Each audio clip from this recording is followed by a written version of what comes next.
We went up to Erie this past summer. That was a good trip. Going to Alaska again this year, I think. Oh, yeah. Am I disturbing things? No. You ready? Yes. All right. Welcome to the Zones All Access, hosted by the Sports Center. We are on episode 48, and today my guest needs no introduction, but Ezell Cox. He's a Marine for life and the best striper rockfish angler around. I can't. I mean that. You're the best. Before we begin, I need to thank my partners. Without them, we couldn't do what we do. These games and these special all access episodes. And we have premier partners, I must mention, including Stay and Play Doggy Daycare, Whitaker Insurance Agency, Pizza Inn of Tazewell, Clayton Homes of Middlesboro, Roland Vet Services, Mary's Home Furnishing and Appliance Center, Value RX Pharmacy, Tazewell, Tennessee, Hearthside Bank, Walker & Walker Construction, Claiborne Health and Wellness, Danny England Motors, and as always, our friends at First Century Bank Supplies of Communications. So thanks for coming in today. Ezell, let's get a little background on you. Where are you from? And thanks, Alan. I appreciate it. I enjoy being around here. I like it. I like it. I'm basically from here since I got out of the Marine Corps in '71. Mm-hmm. Lived here locally, right here, basically almost in Tazewell, New Tazewell, Dolphin. So almost a city boy? Almost a city boy. But still got a lot of country roots. Yeah. Did you play sports growing up? I did. I played basketball and football. Basketball much better than I was a little skinnier back then. Actually a guard, and actually played freshman basketball in college. Yeah, that's I didn't know that. What was your favorite sport? Basketball. I'm an old Larry Bird fan. That was my next question. You took it away from me. What did you like about Larry Bird? He had it all. He had it all. He wasn't short on any aspect of the game. Yeah. And he inspired those around him. How did that affect the way you played? Start with my skill level was way lacking. My size was way lacking. My shape was the wrong shape. I had too many things going against me. So I didn't play well. I played at York Agricultural Institute, where I actually graduated from in Fentress County, Jamestown, Tennessee. Well, that was my next question. The college you attended, and talk about how that was. Well, I guess one of my most interesting stories is I got invited down with a small group to go spend the day on the farm in Pall Mall, Tennessee, of the most decorated World War I soldier. Oh, man. Sergeant Alvin C. York. Got to spend the day, eat dinner with him. His wife, Gracie, made dinner for us. What a privilege. She rode him. He was in a wheelchair. She rode him up to the table, and he communicated well. He was not the dumb bumpkin they presented on the movies. Yeah. He was very articulate, well-spoken, very educated. He was a good guy. He was, and his comment when I asked him about how well did they portray you on the movie, his answer was expected. They made me look a lot better than I was. Pretty good guy. What year did you go into the service, and when did you know you wanted to be a Marine? I didn't know. In fact, I was a draft dodger, not unlike Calvin C. York. I intended not to go, so I went to Tennessee Tech in Cookeville, Tennessee. I guess to try to dodge the draft when I graduated in 1966. I did not save enough money fall quarter of 1968, so December of 1968 I ended up in San Diego, California at boot camp. Got drafted. Uncle Sam got you. And it was into the Marine Corps. They had just had the Tet Offensive and lost a lot of bodies in Vietnam, so they were trying to replace them. I was one of them. Fortunately, in the Marine Corps, I had a special skill that I didn't realize was special for a Marine. I was an excellent shot with the rifles and all that stuff, knew weapons well. But my special skill was I was a 100-word per minute typer. Wow. Keyboard, even though I'm nowhere near that today, I'm probably still impressed. So I got to go to Quantico, Virginia, and spend my entire tour. What about the training, the boot camp? How hard was it? It was meant to break you down and rebuild you the way they Refocus your attitude. Rebuild you. It was meant to do that, and for the most part, it was doing that for most people. I was in a group that was college draftees that were going to college, so I was a little more defiant. So it took them a little longer to break me down, but they did. But it was looking back on it, the Marine Corps was a good deal, not just the Marine Corps, any service is a good deal for a young man to go to, especially if you don't have to go to the conflict where you can get killed. It taught me a lot. It's made me a better man. We respect that. Okay, let's talk about how did you like to fish as a teenager or 20-year-old or whatever? And where did striper fishing come in at?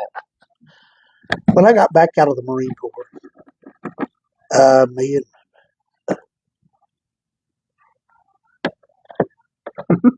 sorry about that. My ear's still working okay. Yeah. Anyway, I got back out of the Marine Corps and decided I just need something to do. Me and Rodney England were running around together quite a bit at that time. We played some games on that we shouldn't have played. We'll not discuss that. But we did start to fish some. We bought a boat together and we built a boat together and water skied and played on the water. Water was fun here, Norris Lake. But I started seeing some of these fish that Bob Sharp, I guess, was my first mentor. He was showing me some of these fish that he was catching. And okay, I've got to do some of that. And boy, it just grabbed a hold of me. And I just couldn't get enough information and know enough about it. So, well, how did the size that you seen that day compare to modern day? Me and Clyde went down on the farm. We opened the gate, drove down there with red fins from the bank, and we brought back. Of course, I was a little bit illegal at sometimes. We brought back 5 fish that I haven't seen the looks of that since then. This was probably in 72 or 74, somewhere along about there. And Clyde Russell was a good friend at the time. We spent a lot of time together. We was down there casting from the bank, catching 40-pound stripers. The biggest one I ever caught was down there. It was 26 pounds. 26 pounds. I think there was a lot caught down there. Yeah. I think Eugene, didn't he catch one? Eugene, yes, he fished it. Did he get a plug right here or something there? He was trying to reach and grab the fish. Yeah, I think I've heard that story. Yeah, it's pretty nasty. Okay, when you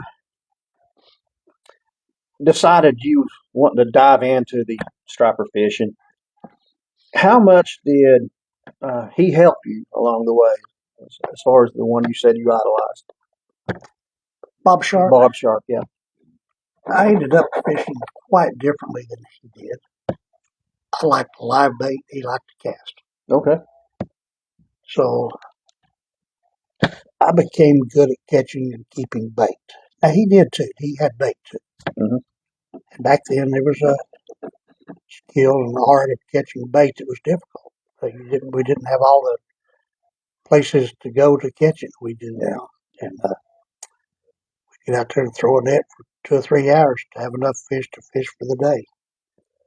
So a lot of the trip was ended up catching bait. Well, you went from dip nets to Sabuki rigs to get your bait. When did that happen? When did that? Well, the alewife kind of showed up in the lake in the early 91 was the first time they was recognized by TWRA. Was something illegally dumped here? Is it or did they just come down naturally through the tributaries? Probably some of both. TWRA will not admit it, but they actually stocked Watauga with alewife. Yeah. Probably did some other ones quietly before it was recognized. Okay. And it didn't take long for fishermen to identify them as a prime bait fish. So they became very transferable to each lake through bait tanks and such. They're a fun fish to catch too. On these rigs, I love it. We go down at night and catch 100 to 400 some nights under the lights, fishing with just a beaky sitting there jigging under the lights. Catch a lot of other species too doing that. We that took place actually over the last 10 years. The Yeah. the gizzard shad was the primary bait to start with. They have almost disappeared. Practical purposes, not disappeared, but just got difficult to find. Smaller schools. Yeah, for sure. The biomass has been taken up by the and the thread fins. Describe a typical striper outing of one of your trips. Just one of your favorite trips. I mean, I don't know what you like to do the best. So It's seasonal. yeah, I've learned that. Yes. Very seasonal, and what I like to do. Well, let's talk about spring where they're kind of heavier.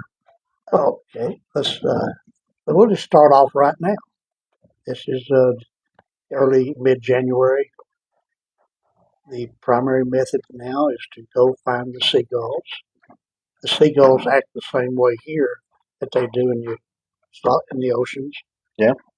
The bait fish go away from the cold banks where the frozen edges of the banks and the coldest water's at. They go to the middle of the lake.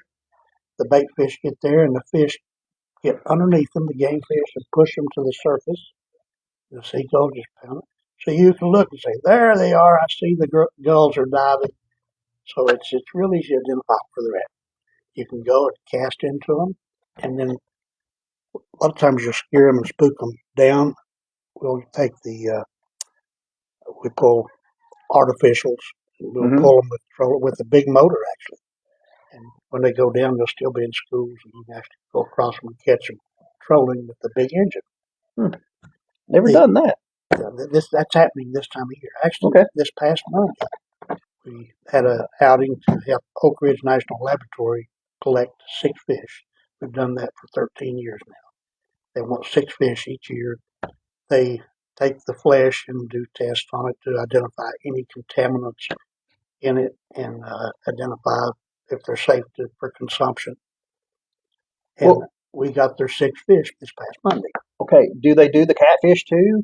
Through some other person, or they may do some of it, but I think the striped bass is the one that. Why do they prefer that? It's probably one of the easiest ones to identify because they're all over the lake. Okay. The stripers make the runs from one end of the lake to the other end of the lake. In the cold weather months, they run to the headwaters. In the hot water months, they all go to the dam. I mean, I don't mean all, but the majority of them, the concentrations. So they pluck those out too. They actually get some stripers from Kingston too. The steam plants at Kingston, they still get those with a net, gill net. So they harvest those fish down there, and they do them. They compare the two fish for the contaminants. That makes sense. And it's below Oak Ridge. Of course, Oak Ridge National Laboratory is responsible for collecting and identifying the contaminants. So,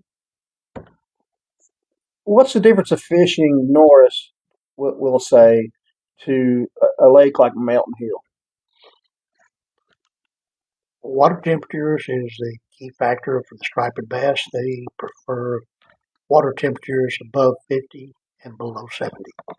60, 65 is perfect. Yeah. They so there's what you're identifying. And then of course they're going to live close to, hang out where the bait fish are at, wherever the quantities of food is at, where they're going to be hanging out at. So that's how I identify where to track them and get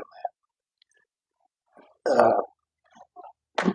Mountain Hill is a different system than Norse. And, well, Norse is more of a lake. Mountain Hill is kind More of like a river. yeah, big river, Yeah.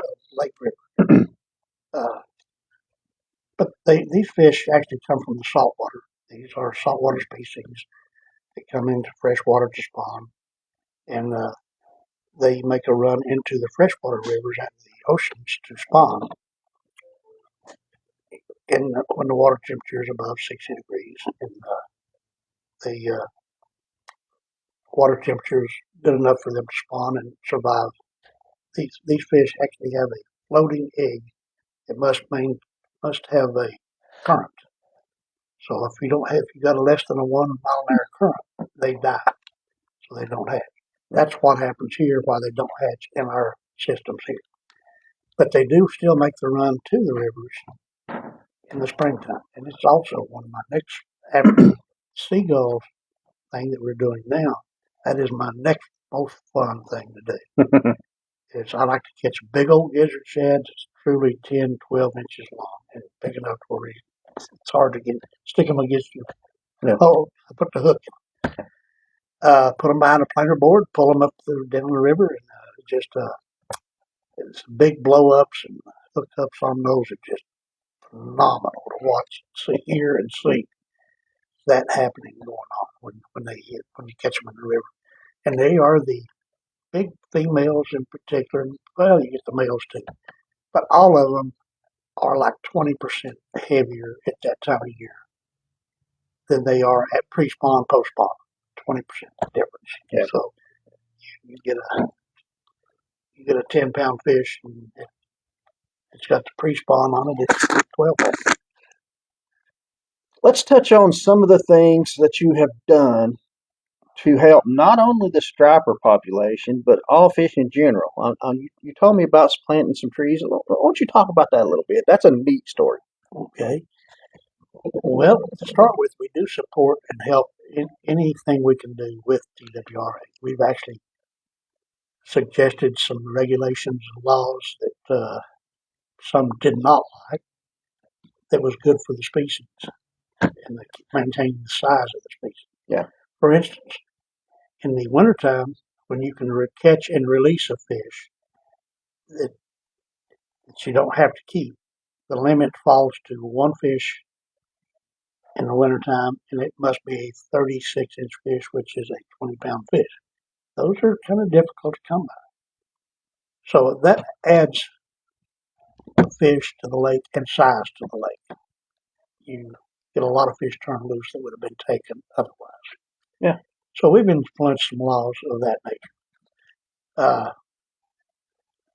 As far as the support in any other ways, we actually had to go fight to maintain the species in the lakes. It's continuing to be stocked back in the 90s.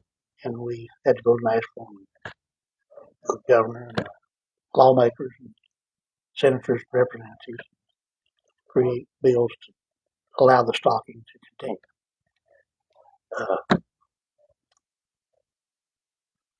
The What about the tree program?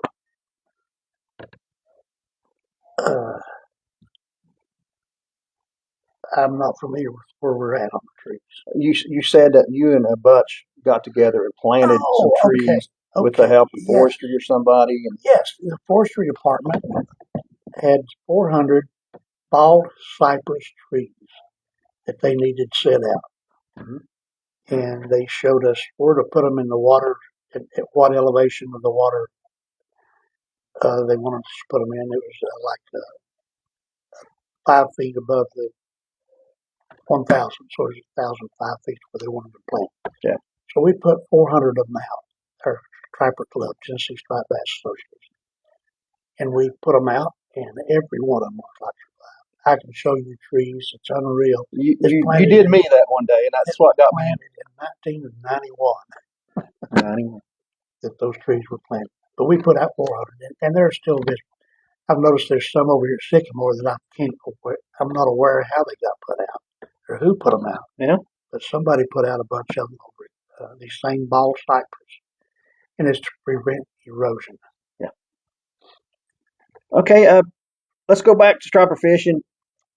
Talk about the tackle that well, back 20, 25 years ago. I mean, everybody thought big, heavy stripers use a big, gigantic tackle. You know, sometimes deep sea fishing tackle, big reels and stuff, big poles. But what do you actually recommend? I like real light action rods, long, light action rods. They're very forgiving. That way I can use a much smaller line, diameter and size. I actually fish with 14-pound test fluorocarbon on a 8.5 foot rod that is, it'll bend double with you. But it also keeps it. I fish with a lot of rookies. Yeah. It lets the rookie handle it in all kinds of ways, and I still maintain the bend of the Forgiving. boat. Very forgiving. Yeah. And it lets you fish with a lighter line. So I like light action gear, and I like level lines. And a lot of people don't, and you don't want them casting your level lines. So I keep an open face there, but with a bail there. Yeah. No 410 or whatever, 300, Mitchell 300. So they can cast it. What about hook sizes? Okay, I changed drastically when I went from the large gizzards To the alewives. to the alewives, and I went from a 4/0, 5/0 Yamagatsu octopus is what I prefer. I went from those to size 1 or 1/0, very small, very different, using the alewife as the bait. The bait on the alewife is about the size of your fingers. Mm-hmm. But it's preferred food source that everything like it. I've caught everything like it. Bluegill, even bluegill, crappie, walleye. And some good sized smallies. Some good sized smallies. I've caught one or two of them with you. Yeah. I've actually caught a couple of sturgeon that they planted over here in the Clinch River. They were small. They were 30-inch fish, maybe skinny. And we released them. Yeah. Okay.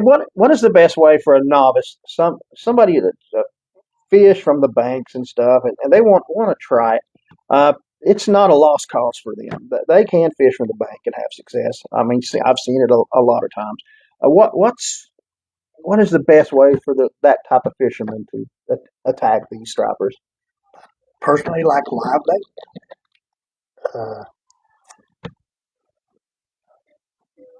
Other than where we went down on Russell Brothers, Russell Farm down there. Yeah.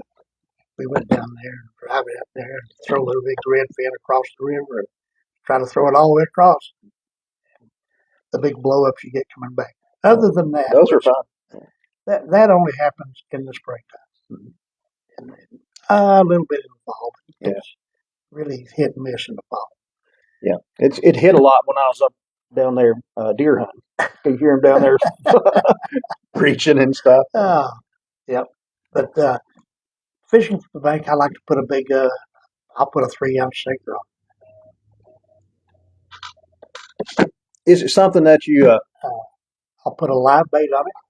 A lot of times I'll hook it in above the dorsal or behind the dorsal fin. Yeah. Just throw them as far out on the bottom and let them lay there with 3 ounce sinker. And they'll pick them up a lot of times and haul them on. And, What amount of line from the sinker do you recommend? it's according to what I'm. Sometimes I'll drop it down to 1 foot from the sinker. Okay. But most of the time I'll put it up to about 2 feet, 2.5 feet. Good deal. In your opinion, is striper fishing healthy now? It is a healthy Good. fishery. You can go almost any time you want to go throughout the entire year with my knowledge and experience and history. And it's about history. I can go and catch any day of. Okay. Again, in your opinion, do stripers significantly hurt the population of other fish, other game fish? No, yes and no. And by that, there's only so much space in the system for a total biomass, which includes bait fish and all other game fish, and all biomass has to be fed. Now, once you overachieve that, then, in other words, if you just dumped it full of game fish, Yeah. then yes, that would be a problem. But the TWRA does a really good management system on the numbers put in. And no, it does not hurt our population of other game fish. They are able to get away from the striped bass. They did not. Striped bass do not eat game fish. Let me put that there. All game fish, big fish eat little fish. Yeah. All game fish, big fish eat little fish. If it's in danger, if it's on a hook and got a problem, if it's sick and making weird moves, yes, all game fish will attack. So, no, there is room for those fish in the lake with the other game fish as well, as long as it's managed well. And Okay, TWR that's the key. does manage it well. Their management style, is that where they come and shock the fish and count them that way, or is it different for the stripers? There's several ways. They do actually do some of the shocking things, but the most significant is their numbers that they actually put 3 per surface acre in North Lake annually. They put those in usually in the first week of June, and they're very small. They say 4 inches, but they're 2 to 4 inches. And so therefore a lot of other game fish can actually eat those until they get big enough to get out of the way of the other species. The numbers is 34,500 surface acres, I think. Times 3. Yep. You're talking about 100,000 fish that they stock and yearly. Okay. They used to stock 5 per acre. Is there anyone, freshwater or saltwater, that fishes for stripers that you look up to? Anybody that I see that's catching the block on Facebook, if I see there who I look up to that particular week. That makes sense. That makes sense. Now, I've had some good mentors. I'll have to admit I have. And Treadway up here at Southern Outdoors was a good one at one time. Yeah. Bob Sharp, of course. And I've tried to be a good mentor to a lot of people too, to help get them involved. And have. I've been a guide over the years. I've supported and helped other guides become guides. Yeah, you have. Are there any clubs that focus on the striper now, currently active in the county? Not in the county. It's East Tennessee Striped Bass Association. And they have a meeting annually or monthly. And I'm sure they have a website and a Facebook page. They do. Probably. They do. Tennessee Striped Bass Association. And they're very supportive and helpful if you need to go catch fish. Ideally, the best way if you're just beginning, go with a guide. Tell him what you want. Go with a guide. Absolutely. If I'm still not taking trips out again, but I'll get you with a good guide if you're interested. Okay. If you could give advice to TWRA today about striper fishing, do you have anything you would like to see tweaked? they've listened real well. Yeah. We've not been stupid and asking crazy numbers or stuff that shouldn't be asked. They work with our club really well. Our club is very moderate and understanding. We don't want them to fill it full of stripers. Yeah. If it gets too easy, you have to fight a crowd. No, I can't make of a thing out of GWRA. That's good. That means it's healthy. It's healthy. I like their management style. Okay, you mentioned guides. Who could those people go to? Of course, you're going to say Doug Cheek, which is a phenomenal. Him and his dad both know stripers in and out. But who else? Joe Asher is a good guy. He fishes year round, and he's pretty doggone. He's as good as anybody I know. Yeah. JT Baker down here. He's got real good over the last 2 years. All of us guys communicate and talk with each other. I've witnessed it. We don't fight. It's amazing. We don't fight against each other. We help and support each other. Yeah. So everybody does better. That's true. Teamwork makes the dream work, they say. It does. All right. Last word to you. Say anything you want about any topic. Well, I just didn't finish all of the seasons. Okay. After leaving the river system, they start migrating back downstream slowly. I enjoy the late spring, early summer fishing in mid lake, and that's where I really begin to use the alewives and have to catch the bait at night under the lights. Yeah. And we'll go fill up our tank with 400 alewives, catch them all on little hooks, jigging under the lights, and you catch everything. You're looking at beautiful night skies. It's just we go at dark, wait for the light to settle down, and then we get our lights out. We start catching fish. We catch walleye, bass, catfish, you name it.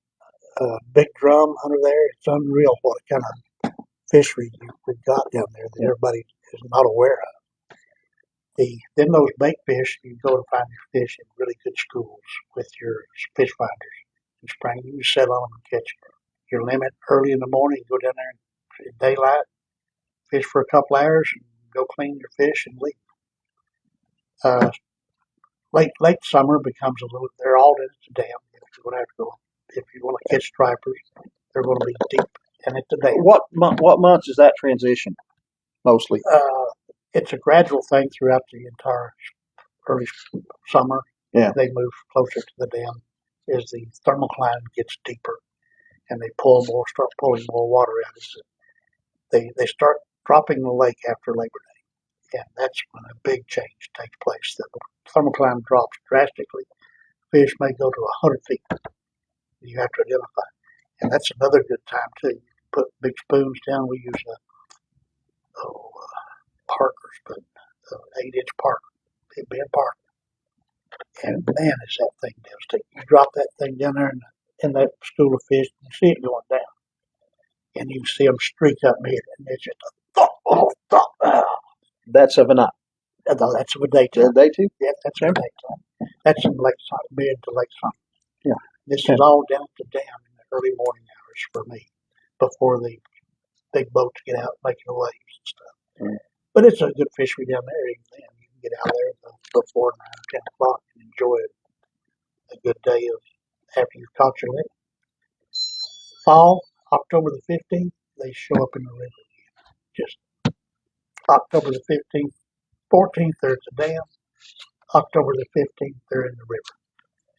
And that date is just knocked on my mind. I've got a friend who come down from Ohio. He's a guide up there, the one I went to walleye fishing with up there. Mm-hmm. He come down here, he says, I want a big fish. He said, I don't care if we don't catch anything. I'm a taxidermist also. He says, if we don't catch anything, that's okay. I just want a big fish. We went 10 minutes, we had this 49-pound fish over here at Indian Creek. Oh, I didn't go further than that. October the 20th. So anyway, That's how quick they show back up there. And then we're using the big gizzards again at that point in time. And then the seagulls show back up in mid-November, and they begin to really show you where everything's at. And Long Mountain down to, and there's the other side of the pal over here too. I do get some use my big gizzards again until I start pulling umbrella rigs. Is what I use. Umbrella rigs and casting in October, November, December. Yeah. So it's a good year-round fishery. Do you? This will be my last question. But do you, without telling me the exact location, is there a spot that you like fishing more than others? It is seasonal, so I can tell you the spot and not the season even. I like my rivers so good that it's hard for me to get away from that. When they're up in there in the spring and in the fall too. Like I say, you know where Indian Creek's at. Mm-hmm. We caught his 49-pound fish right there on October the 20th. To give you a good, I expect some company over there this next year. No doubt, especially now. and I like pulling those big gizzards up through the rivers behind the boards in April. Oh man, that is fun. Watch them blow up. Hear them blow up. Oh yeah, smacking that bait around. Oh, it's fun. Those are two of my favorites. Oh man, they're all my favorites. I like that feel when you stick that spoon in them. And I still remember those over there. Me and Clyde was trying to throw them across the river, walking them back across, and boom! Some good fishing. All of it. Well, Ezell, thank you for your service, and thanks for coming in and talking about striper fishing. I mean, I know it's a love affair you have. It is. Thank you for having me very much. We do need to get back out there. I think I failed you this year, didn't I? Well, you've got a new little heart in your life, and I noticed that on social media, so I'll give it a pass this time. I thank you every time we go. You don't know how fun, but how much especially when we have the grandson. Yeah. And the trip with the eagle. I mean that was priceless. Those are everyday occurrences for me. Pretty much. And then the day I filmed you catching one, that's something I wanted to do, and your daughter really appreciated that one. She messaged me and said, "I'm glad you did that." I looked at that one back, I guess during the season. I guess that must have been July. Thank you. I appreciate you. Appreciate everything you do for fishing, and thank you for watching this episode. And until next time, may God bless you.